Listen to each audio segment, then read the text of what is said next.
How many times do we have to go through this? At least once more. Stupid. Ignorant like a child. Hi, I'm Lady Genevieve, and on my channel I talk about entertainment media. There was something darkly comedic about people commenting on my source material video for Regretting You, saying that there should never be film adaptations of Colleen Hoover's books, and I had to let them know that there would be 2 more coming out in 2026. Reminders of Him, which is releasing in March, and I already published a source material video on that. And then Verity, which is releasing in October of 2026. The only time I read any of her books is to do source material videos here on my channel. The main thing I do on here is review films. She's a film critic now. But I've gotten back into reading quite a bit, mostly a lot of source material books, which means I can cover a lot of different genres and experience variety in my reading. But also, I will read things here and there simply because I'm interested. This year, that's mostly been books about Ireland. So I don't know what else to say. Should I sing a rebel song? This book is from my local library. If you ever have a morbid curiosity about something that's trending on social media, but you don't know if you want to actually buy it, just go get that book from your library. It's probably there. If it's popular enough to trend on social media, there is a decent chance it's available at your local library. If there's a wait list, just add yourself to the wait list. That's what I did for Stephen King's It, and now I have it. Why is that book over 1,100 pages? I don't know, but I'm going to find out now that I finished reading Verity. Full spoiler warning for the book and possibly for the film adaptation, depending on how close of an adaptation that ends up being. I don't know either way though, because I obviously haven't seen that film adaptation yet. Before I get into more of the plot, I have to first stress to you that the reason why my feedback for this book is so much more negative than what I usually say about source material in videos like these is that this is supposed to be a thriller, but the story is completely devoid of any tension or suspense. It was such a meandering read, any and all reveals fell flat. If your writing style is pedestrian, I can overlook that for a source material video because ultimately I read source material to know what the story and character arcs will be, but if you bore me when the genre is supposed to be thriller, that's when I might feel slighted. Bad writing is one thing, but a thriller being boring is an insult. This book, unlike other books I've done source material videos on, is not lacking in plot summaries in both written and video form all over the internet, so I'm going to be more abbreviated than I usually am because, like I said, it was very boring. Let's introduce you to the main trio. The book title, Verity, refers to Verity Crawford, that's Anne Hathaway's character. Josh Hartnett plays Jeremy Crawford, Verity's husband, and Dakota Johnson plays Lowen Ashley, who in the book is presented as the protagonist. And I phrase it that way because the film has Anne Hathaway listed with top billing, which is understandable. She is also a producer on the film. And the book story, as it's presented, makes no sense for Anne Hathaway, of all people, to do on film without a fair few revisions. Let me explain. Lowen Ashley is hired to be a co-writer, that's how she'll be credited publicly, but in actuality she's going to be the full writer of the final 3 books in an already established series written by Verity Crawford. Verity is bedridden and non-responsive after a car accident in which she crashed into a tree. It's presented as something she did on purpose after the death of her and Jeremy's 2 daughters, Chasten and Harper. They also have a son named Crew, who is the youngest of the 3, and he's still alive. You've heard of a meet cute? Well, Lowen and Jeremy have a meet scary, where Lowen witnesses someone being fatally struck by a vehicle up close enough to be covered in blood splatter after the fact. A kind stranger named Jeremy Crawford helps her because she's in shock and also covered in that aforementioned blood splatter. So the 2 of them go to a nearby coffee shop so that she can go to the bathroom and clean herself off, and he lets her use his button-up shirt since she doesn't want to keep wearing the one she currently has on. Understandably so. The 2 of them have what is supposed to be an intense romantic connection more or less immediately. I did not know that that's what was happening until later in the book when the 2 of them are actually getting up close and personal, intimate. Among other things. And he tells her that he felt an intense connection to her right from the beginning. When reading it through the first time, that scene, it felt more subtle. I could tell that she was attracted to him because a good amount of the story is told from Lowen's perspective, but he was not written in a way that suggested he was that attracted to her from the beginning. Now, a bit about Lowen. She just finished taking care of her terminally ill mother, who passed away shortly before the book begins. They had a difficult relationship, which we eventually learn is because Lowen had a problem with sleepwalking growing up. Sleepwalking. You couldn't have made it some sort of, I don't know, antisocial behavior, a violent outburst because of some trauma? No, just sleepwalking?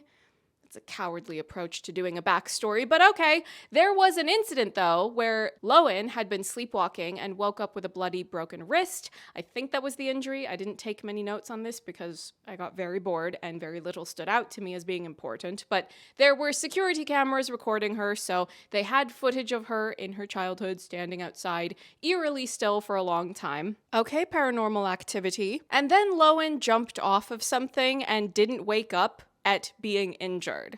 Her mother sent her to some sort of psychiatric facility after this incident, and when Lowen returned, her mother had moved farther down the hall away from Lowen and installed extra locks on her own bedroom. Now, I understand that in real life, when you're a young, vulnerable child or adolescent, your parent pulling away like that would feel like a big deal. But because the overall writing lacked tension, suspense, or intrigue, this information being presented as some sort of big reveal, as if it's this major moment of Lowen opening up to Jeremy, it didn't come across like a satisfying reveal. One of the few things I would rate favorably about the narrative design, though, would be that Lowen is struggling financially. She gets evicted right when she lands this deal to write the last 3 books in Verity's series, and although Lowen has applied for a new apartment, she doesn't have a place to stay just yet, but she's been invited to the Crawford home so that she can go through the massive amount of notes that Verity had for her books. And even when something might feel awkward or suspicious, things that make sense for the early stages of a thriller, when she doesn't have a place to live, automatically it makes more sense that she would be willing to stay in a situation that is less than ideal. But upon arriving at the Crawford home, the main developments that play out in that house are a romantic and eventually salacious connection with Jeremy, her trying to work on going through the notes and all the other labor that goes into writing those last 3 books, and her reading a manuscript she discovered that she believes to be an autobiographical account of Verity's relationship with Jeremy, as well as other major moments of their relationship and eventually them becoming parents. Before we get to that manuscript, though, there are a couple of things I would like to go over. The matter of Lowen writing the books is not discussed in any detail whatsoever, and that was irritating to me because it's the entire reason she's there. Even if it's not the main source of drama and intrigue within the narrative, it made the world feel flimsy. Like if you breathe in its direction, it will collapse in its entirety. I'm going to present an alternative for clarity. The Lost City is a fabulous 5-star rom-com starring Sandra Bullock and Channing Tatum. And Sandra Bullock's character, Loretta Sage, is a romance adventure author with a background in archaeology. She uses that academic expertise to better inform her world building for these romance stories and the geographical location of the story's setting. The larger issue, the conflict in the story, is that Loretta gets kidnapped by an evil billionaire who wants to find the Lost City, which she had written about in her books, and he believes that she will be able to help him track down that Lost City's location where he believes he will find treasure. So the plot of the books she's written is not presented in full, but you get these bits and pieces of it for narrative and comedic purposes, so you can better understand her as a character, and also the larger matter of whether or not there is in fact a real Lost City and a treasure hidden within. It's all very cohesive and neatly woven together. I didn't rate that movie 5 stars just because it's romantic and whimsical. It's well executed in numerous ways, including the narrative structure. The novels Verity Crawford has written are in a series called The Noble Virtues, and each book covers a different virtue. The 3 remaining virtues that Lowen has to write are outright named in the book as courage, truth, and honor. And you would hope that they would find some way to integrate those virtues as part of the ways that Lowen spends her days researching, outlining, writing, something, anything to do with the entire reason she's at this house. But you get nothing of the sort. The lack of world building is egregious. The only real noteworthy thing they tell you about Verity's books is that they are told from the perspective of the villain. Okay? Remember that. So the book tries to do a dramatic twist and reveal, or a couple of reveals, near the end of the book, and they don't work because they're not effectively built up to. But the more glaring issue I found was with the story's perspective. You're mostly staying in Lowen's point of view, and she's a professional, albeit a struggling writer, who has been hired to write 3 books in the ongoing series of a more successful author, Verity Crawford. The only other point of view the story is presented in is in Verity's, but it's specifically through this manuscript that Lowen is reading. To be clear, this manuscript is something that was typed up and printed out, and it's among Verity's large assortment of writing notes and other miscellaneous items related to her writing. And as I previously stated, she writes her books through the perspective of villains. Why would you not question this manuscript from the beginning? Why would you immediately jump to the conclusion that what's in it is true? And I don't make this point from the perspective of already having read the entire story and its so-called twists that come at the end. I make this from the perspective of already being suspicious of that manuscript because it didn't make sense the way that it was presented in the book, and also when it's a thriller or a whodunit, a story in any genre of that sort, I'm always more skeptical and suspicious because the genre provokes that sort of line of thinking. So what does this mean for a film adaptation? Well, a film has a lot more room to rework the material because it's generally presumed that the default of the film medium is not to be trapped in the perspective of just one character, or maybe 1 or 2. 1.5, the way that it is in this book. The camera itself is the story's point of view, so every little nuance of the way these actors perform can sway the audience's beliefs about which characters are trustworthy or not. In a post-M. Night Shyamalan's Trap world, if you cast Josh Hartnett in a thriller, a fair few of us film critics, film fans, cinephiles, if we go and see Verity, we're already open to the idea that maybe his character is up to no good, maybe he could be more villainous, whereas in the book, Lowen is not suspicious of Jeremy at any point. Her attraction to him is very much influencing her to see him through a more favorable lens. In a film, though, Josh Hartnett could slightly change the intention behind his gaze and make Jeremy look a bit more suspicious as a result, which creates more intrigue for the audience. That's more fun to watch in a thriller because you're keeping the audience guessing about who is telling the truth, who has the most morally repugnant secrets, who has the most nefarious intentions. A thriller is supposed to thrill its audience. When Lowen is reading this manuscript, and in its pages she finds this dark portrait of Verity being extremely obsessed with Jeremy, she didn't want to get pregnant or have children, she tried to make herself no longer be pregnant, and doesn't feel attachment to her daughters, who were twins by the way, but she had a nightmare that she interpreted as being prophetic about the death of Chasten, one of the twins. This led Verity to have more of an attachment to Chasten and be more distant from Harper, the other twin, whom she blames for Chasten's death before and after it actually happens. Chasten dies from a nut allergy, and later on, Verity is on the lake in a rowboat with Harper and crew, and she intentionally tips the boat over so that they all end up in the lake, and she saves crew, but Harper drowns. Sometime after this, Jeremy confronted Verity about what she did, as Crew had told Jeremy that Verity had told Crew to hold his breath before the boat tipped over. And the final thing in this manuscript is Verity saying that she'll just drive into a tree if Jeremy wants to report her to the police. Now, what you learn not long after Lowen finishes reading through this manuscript is that this manuscript was just a writing exercise that Verity had been advised to do by her editor, Amanda. Jeremy was at the dinner where this was first suggested, but he wasn't paying attention, apparently. The writing exercise in question is called antagonistic journaling. Take a memory that's real, but then you write the inner dialogue as the exact opposite of what you were actually thinking. This writing exercise was meant to help Verity better understand how to write her stories in the perspective of its villains. However, Verity printed out the manuscript, which, why change that for the film? Because it doesn't make sense. But Jeremy found the manuscript, believed it to be true, and their marriage was already in a bad place because of the loss of their daughters. He believed the worst of Verity's character. He didn't let her speak. He attacked and choked her, and then he tied her up, taped her mouth, and put her in a car to fake the car accident that would match the end of her manuscript. Verity survived that car accident, and she didn't wake up to where she could remember everything until maybe about a month afterwards, so she continued to pretend that she was more injured than she actually was because she didn't know how to be able to talk to Jeremy and make him see the truth about her manuscript and everything that happened in their lives without him trying to kill her again. If you think too hard about the logistics of what I've just said, it really doesn't hold up to close scrutiny.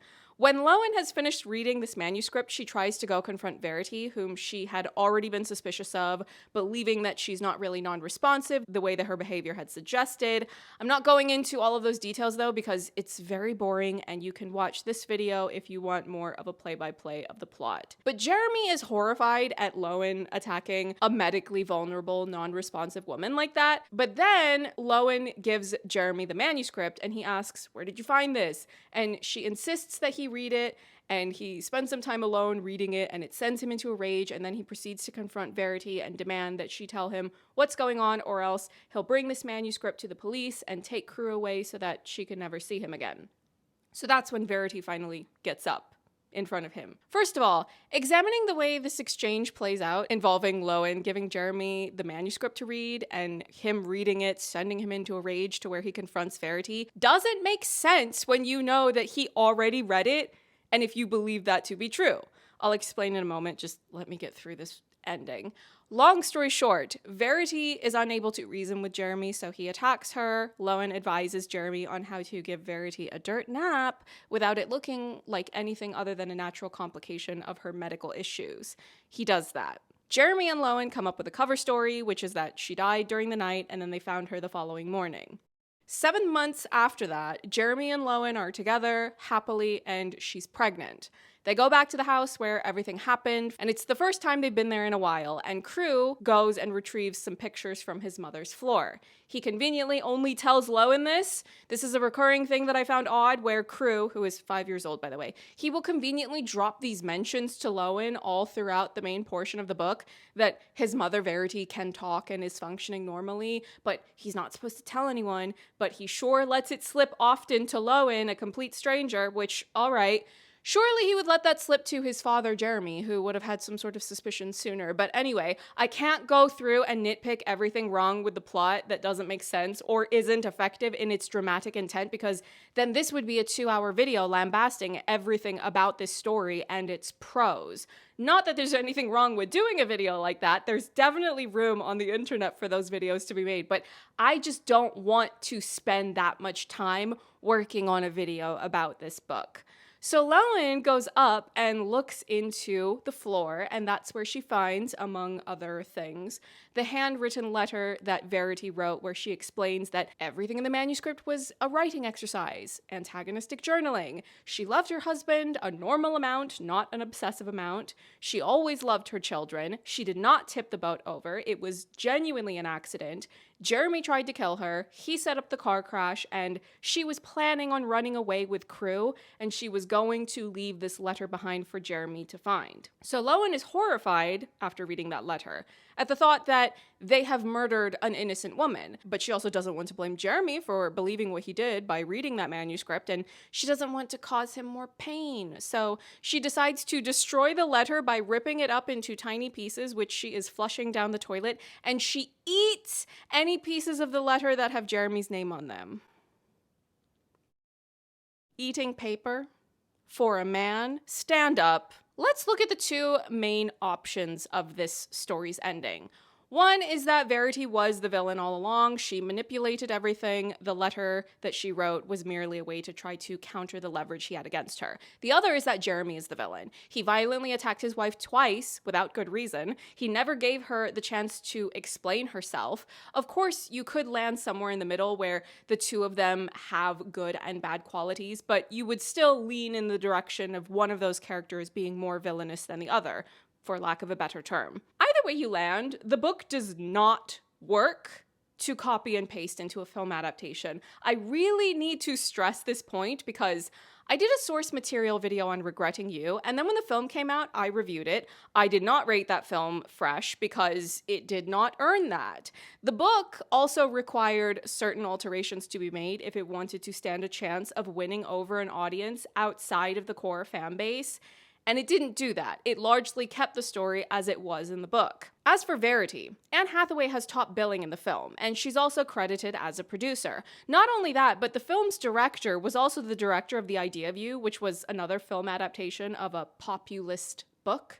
I never read that book, but I did see the film, and compared to other films that have a similar simplistic romance narrative that through a 2020s lens feels like it could resemble a premise that you would read in a fan fiction, I think that the romantic, emotional material was well performed by its two leads, one of whom was Anne Hathaway. At this point in her career, we are decades in, and I don't see it being likely that the film would be as one-sided and antagonistic towards the character of Verity when that's who Anne Hathaway is playing. I would speculate that they will try to make a more convincing mystery or a fun misdirect where even if you begin the story and have it appear to be two women pitted against one another, I would prefer something along the lines of a confirmation that Verity can talk and move around, but the real reveal is that Jeremy is a villain and then the girls need to band together and fight him off in a dramatic chase / fight scene. Not only that, I don't see why you would have Anne Hathaway there as the top billed star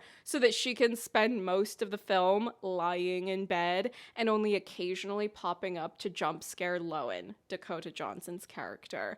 I don't need that to be the ending to rate a film adaptation of this book favorably though, but in general, across the board, the story needs a lot of work. Almost every character feels flat. Lowen, Jeremy, and of course real-life Verity for most of the book because she's pretending to be non-responsive. Breathe life into those characters through your screenplay.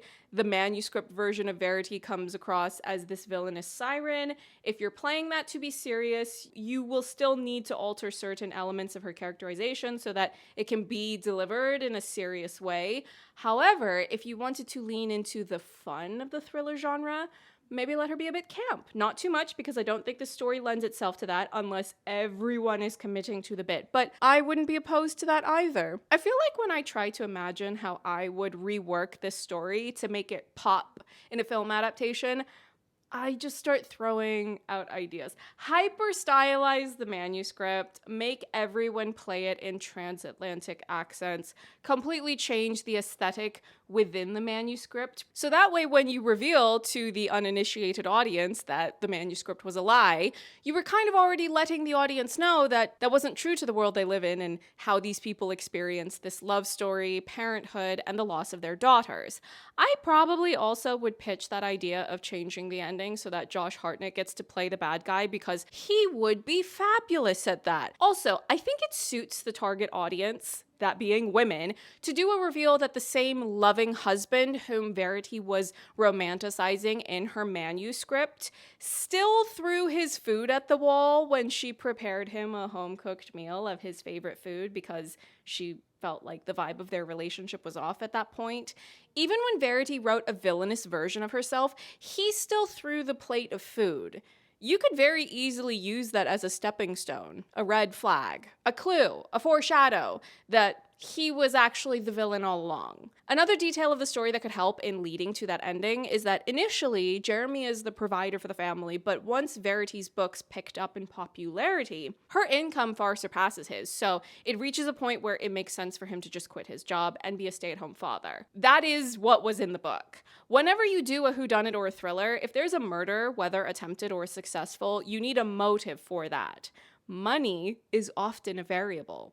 So if he is someone who can present himself as charismatic, caring, attractive, but a lot of that is a facade to conceal a personal character that is more prone to violence, jealousy, insecurity about money, ego about success or lack thereof. There are any number of ways that you could spin what's already in the book to make him the villain.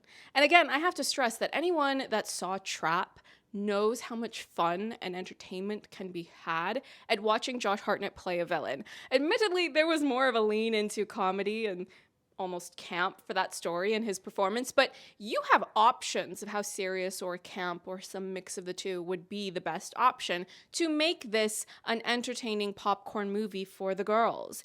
You think about making a movie with feuding women. You could take more of a Death Becomes Her route, or a single white female route. And I haven't really mentioned this, but the manuscript in the book is heavily eroticized, or it attempts to be erotic. There are a lot of scenes of physical intimacy between Verity and Jeremy from the first night that they met, all the way through their relationship and marriage. If you lean into making this an R-rated erotic thriller, you could bring back a type of film that doesn't really get made and released into the mainstream the way that it used to be, especially on the big screen. If you spend any amount of time on social media, you will probably be aware of how powerful of an emotional response nostalgia can elicit from whichever generation you're tapping into. And anyone over the age of 25 is the audience more likely to be drawn to a story with this premise and these names. So doing an erotic thriller with a love triangle of sorts, escalating tension and violence, and secrets threatening to burst from where they've been hidden, that could very easily bring an audience back to the cinema and earn commercial success by dusting off a slightly dormant concept. If you ask for my preference, I would say to lean in, even if it's only slightly, towards something a bit more camp. More Death Becomes Her, Another Simple Favor, or even Obsessed, although that film wasn't necessarily camp in its delivery, but the audience that embraces that film, they will revisit that because they think it's fun to watch Beyonce go to work on the villainous woman that's trying to steal her husband, Idris Elba. That's the sort of emotional response that I think you want to get from this audience. So whether you have Anne Hathaway lean into a delivery that's more camp, a villainous vixen, or if she's a woman that's been unjustly attacked by her husband more than once and she needs to escape, let the audience root for her. If anyone saw the HBO Max version of The Witches, which was a Robert Zemeckis film, who also did Death Becomes Her, by the way, but this version of The Witches had Anne Hathaway playing the Grand High Witch, and she was such a fun villainous diva in that. The film was not reviewed as well, but Anne Hathaway acted the hell out of that role, so depending on how far you want her to go, she can go there. I feel as though the most extreme camp version of Verity, the film adaptation, would be likely to be a showdown between Anne Hathaway in Robert Zemeckis' The Witches and Josh Hartnett in M. Night Shyamalan's Trap. That would be truly unhinged and cartoonish, and I don't in any way expect that the film would take that extreme of a route, but I do deem it to be of the utmost importance that the book needs a major revamp to numerous elements. Overall, the primary issues are that there's a major lack of suspense and tension, and the characterizations are flat. The actual plot developments can still have a bit of outlandish and heightened qualities in the film if you can make the audience get invested in what they're watching. If the movie feels like a roller coaster, then there's an element of fun that comes from that. If they care about a character or characters, if the mystery can draw them in, if the performances are just fun to watch, any number of things could make the film work in ways that the book does not. Now, as far as source material goes, this is one of the weakest works I've read this year, but I'm still very open to being won over by the film adaptation. Anne Hathaway and Josh Hartnett have decades of excellent, entertaining performances in their respective bodies of work, so I really want to see these two work together. And apparently, they have wanted to work together for years, and Anne had a say in choosing Josh for this role because she's the producer on the film. Amelia Mignonette Thermopolis Rinaldi said, "Josh Hartnett, you have been chosen." I know that it's popular to just lambast these books, and I'm not about to pretend that I enjoyed this one, but these two are not new to this by any stretch of the imagination, so if they want to bring back the erotic thriller to the cinema, I will be there, I will review it, I will give my honest feedback. But for now, I'm off to read about a killer clown, and then probably another book about Irish history, to be honest. It's already been bookmarked in my library account.